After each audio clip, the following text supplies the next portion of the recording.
Hi, I'm Adam Hogan from RTE2 FM, and I'm talking to people from the LGBTQI+ communities from all over Ireland.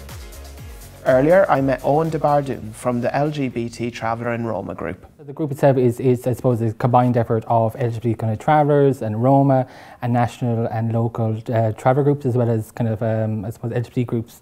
It's a national framework, and it works I suppose identifying needs as they grow within the community and creating new structures and support mechanisms for LGBT travellers and Roma. 2 years ago we started the Be an Ally campaign, which really was a challenge for, I suppose, for the community itself, or the communities, to identify people saying, like, actually I am supportive of LGBT travellers, I am supportive of LGBT kind of Roma, but also for the wider community to challenge their preconceived kind of understandings and notions around the community, and for them to step forward as actual allies. Yeah. And so I think it took a lot of work, and it's something that's still in play, but it's something that I really found breaking down a lot of barriers, because sometimes we choose which identity we wanted to celebrate and support. Like we'd support travellers, or we'd like the the affirmation of like LGBT people. But when you bring them together, that intersectionality, that can be very difficult for people. Yeah. Especially people who may not know better or may have kind of, I suppose, biases that they've grown to or been exposed to. So I think it was a wonderful campaign that really bridged those narrative points and allowed us to have actual conversations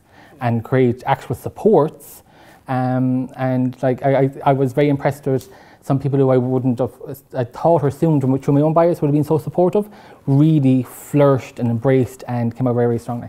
Like 1 in 11 travellers pass by suicide.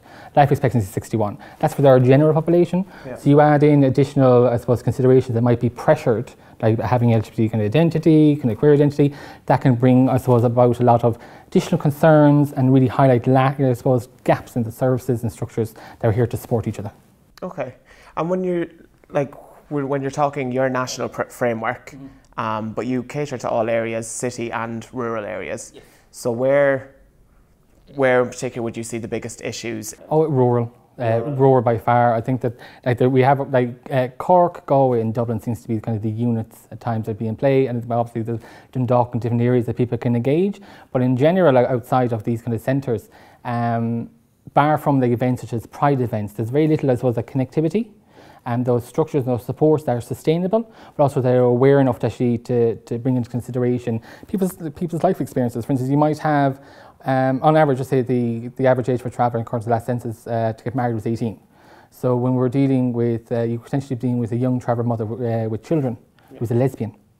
And when we look at supports, those supports may not be aware or have structured themselves around it, or have the nuances of the community and its culture, or the history of the state and how people engage. But also the LGBT community itself is not immune to biases around travellers. And we like to think we have the rainbow and we have this collective, this spectrum of identity, and it's incredibly powerful and potent, but it doesn't mean it doesn't carry some anti-traveller biases, which can be very real for people, but also they can be deadly in the most horrendous sense when it comes to actually people seeking supports, because they can either seek the supports and then not find them appropriate, or they can stay very distant to them out of fear.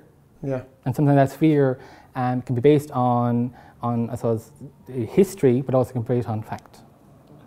So when it comes to pride, like that's a huge, I suppose, change. The people are going, oh, there's travellers here. It's really important to have travellers. Let's include travellers. And I'm going, that's amazing. But what happens tomorrow? Yeah. What happens the day after?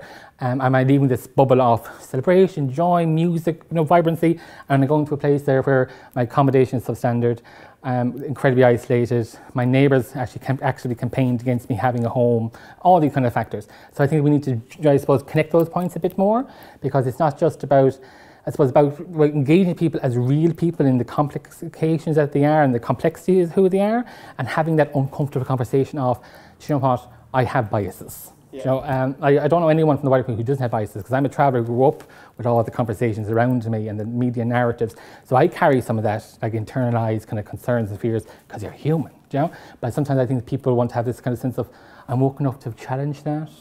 I've overcome that. You're kind of going, really, that's so impressive, because most of the community hasn't. So you're blessed to be immune, and I think that specifically comes up with LGBT supports that's going, people aren't immune, and it's it's okay to say that. It doesn't exclude people from the responsibility to change. Yeah. But at least you can have that conversation of, yeah, I did that and it went terribly wrong. My language probably wasn't the most appropriate. There's certain words, because for instance, the K word, right?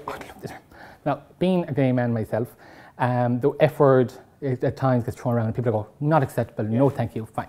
When the K word rises, people will tell you the etymological origin of it, they tell you the different uses of it, they defend it, and you're like going, here, listen, if you say no for this because you know it's causing damage, why are you defending it on this ground? Then you're realising, you know what, it might be showing an underlying bias towards the community, and how you decide the pain we're causing doesn't matter. So things like that, I think they're going, that's where we're still at. We're still at the conversation point of, let's check the language, let's check the accessibility, let's check our awareness, how culturally competent we are, who's telling us that we are, because quite often happens is that settled people tell other settled people they're doing a great job. Yeah. That's brilliant. Because you ask me if I'm doing a good job, I can tell you I am. But when you ask the community of people who are actually supposed to engage with the services, that conversation can be very different. Yeah. And then what happens is people can be very uncomfortable by that, and you're kind of going, like, experience that uncomfortability, but also do something to change it, because I'd rather people feel uncomfortable and bring a positive change than people being abandoned in a sense that we're all incredibly woke and aware.